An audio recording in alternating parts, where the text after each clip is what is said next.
So what's happening here today? Okay, today is the 13th anniversary of the beginning of the Iraq War, and it's also the 5th anniversary of the beginning of the war in Libya. So the invasion of Iraq in the Second Iraq War by the Americans began 13 years ago today. And what do you hope to come out of this picket you're having here? Well, we're calling on Canadians, to take a stand against the Trudeau government's warmongering.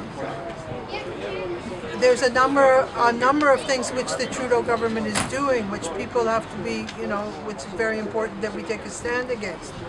One is that it's actually stepping up Canada's participation in war in Iraq and Syria. It's interfering with the peace process and doing its utmost not to allow the people of Syria to solve their own problems, but instead of that, it's helping to arm and fund the foreign fighters, terrorist organizations, which are called opposition but are actually terrorist organizations. For example, the arms it's sending to Saudi Arabia, one of the biggest arms deals in Canadian history, which are going to be used to attack the people of Saudi Arabia, as well as Yemen, as well as Iraq, and so on. They're also talking about re-entering Libya. 5 years ago, Canada was front and center in the attacks on Libya. In every one of these wars, it has been started on a fraudulent basis, on the basis of lies and black ops. Like, if your cause is just, then why would you need to lie as a justification for your war? So, like in 2003, I think most people remember that George Bush claimed that Saddam Hussein had weapons of mass destruction and said he was a modern-day Hitler, he had to be stopped and all of this. So subsequently, of course, it was, everyone now knows that all these claims of his weapons of mass destruction were not true. Similarly, in Libya, the claim was made that Gaddafi was a monster and that he had to be stopped, and he was slaughtering his own people, that you had peaceful demonstrations and he'd slaughtered his own people.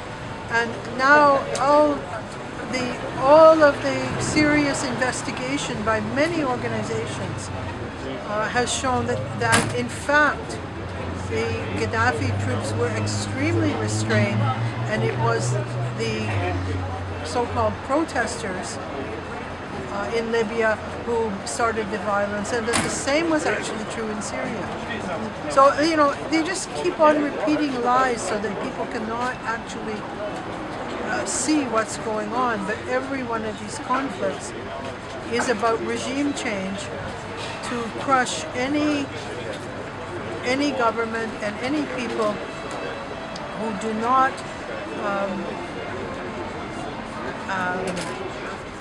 bow down to a U.S. dictate, any people that want to have their own path in life.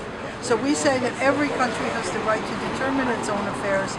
No one has the right to impose regime change, commit war or aggression. We want peaceful resolution of conflicts in this world. We want all countries to be equal. We want all countries to have the right to determine their own affairs. And we as Canadians, we voted against Harper. And one of the reasons was because we wanted a peaceful government, a government that would act for peace. And so we want a true anti-war government, not a different kind of war government, and that's what we have with the Trudeau government.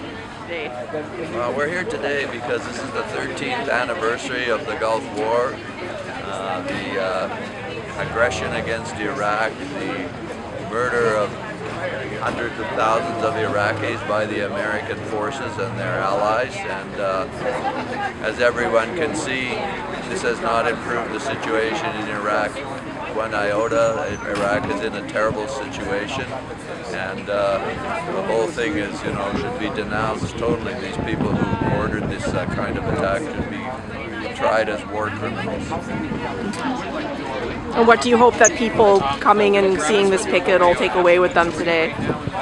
Well, as you can see by my sign, it says Canada needs an anti-war government, and that's one of the things, major things we're fighting for, because Canada needs to take a stand against war and aggression, and support the idea that matters in the world can be sorted out by negotiation, sitting down together, and not by superpower intervention.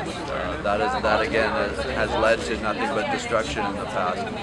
Look at Vietnam, they're still trying to clean up their country there. People still suffering from results of the bombings and the use of defoliants and so on. So it's always a tragedy for the people who are attacked, and the world does not gain anything.